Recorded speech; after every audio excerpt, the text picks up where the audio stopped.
Halo, nama saya Rafael Jondeta, saya dari kelas 9C. Di kesempatan kali ini saya akan menjelaskan tentang apa itu berkat.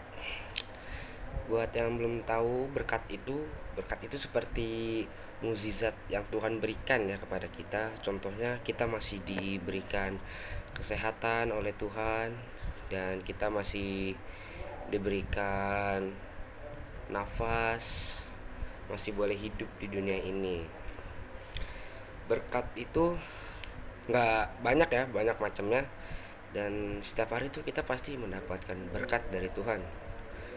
Ada yang mendapatkan pekerjaan, ada yang mendapatkan titipan seorang anak dari Tuhan, ada juga yang sembuh dari penyakitnya. Karena bagi Tuhan tuh nggak ada yang mustahil, semua pasti bisa, dan kita pun juga harus berserah kepada Tuhan,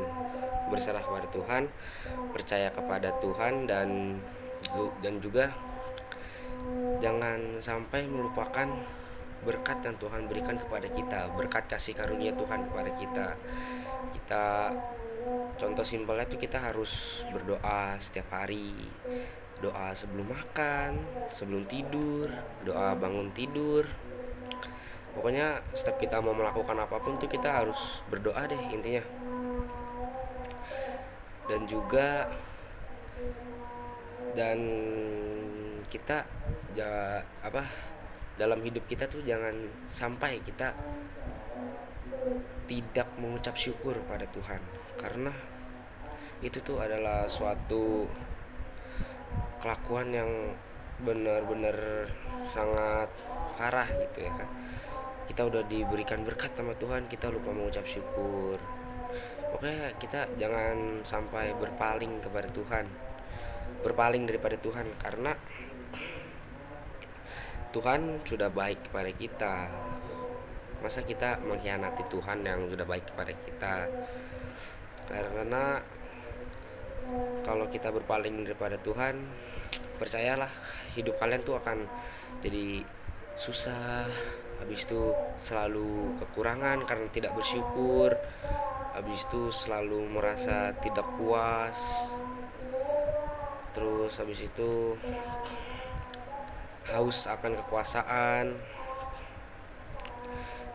Kita ambil contohnya itu dari bangsa Israel. Bangsa Israel itu tuh dia dulu tuh bangsa yang disayang sama Tuhan ya. Dia dibebaskan dari Mesir oleh Tuhan melalui salah satu tokoh Alkitab. Oke, contohnya itu bangsa Israel. Bangsa Israel tuh dibebaskan oleh Tuhan Yesus dari Mesir itu melalui tokoh Alkitab yang bernama Musa. Di saat perjalanannya itu tuh Tuhan Yesus sangat amat baik pada bangsa Israel. Saat siang hari kan panas, Tuhan memberikan tiang awan, dan saat malam hari dingin, Tuhan memberikan tiang api. Tapi bangsa Israel lama kelamaan mulai berpaling daripada Tuhan, mulai berkhianat kepada Tuhan. Contohnya itu dia udah lupa akan Tuhan, tuh lupa bersyukur. Dan Tuhan pernah memberikan teguran kepada bangsa Israel yang saat itu dipimpin oleh Raja Salomo. Raja Salomo menyaksikan langsung teguran Tuhan itu dan menyuruh bangsa Israel untuk tidak menyembah berhala, tetapi tidak ada perubahan dari bangsa Israel. Dan bahkan Raja Salomo pun ya ikut menyembah berhala ya, menyembah berhala yang padahal dia tuh melihat langsung teguran Tuhan, tapi dia malah ikut menyembah berhala. Akhirnya Tuhan Yesus membuang bangsa itu, dan bangsa itu akhirnya hidup dalam kesulitan. Seperti yang dikatakan juga dalam kitab Yeremia 5 itu ada ayat dari 23 sampai 25.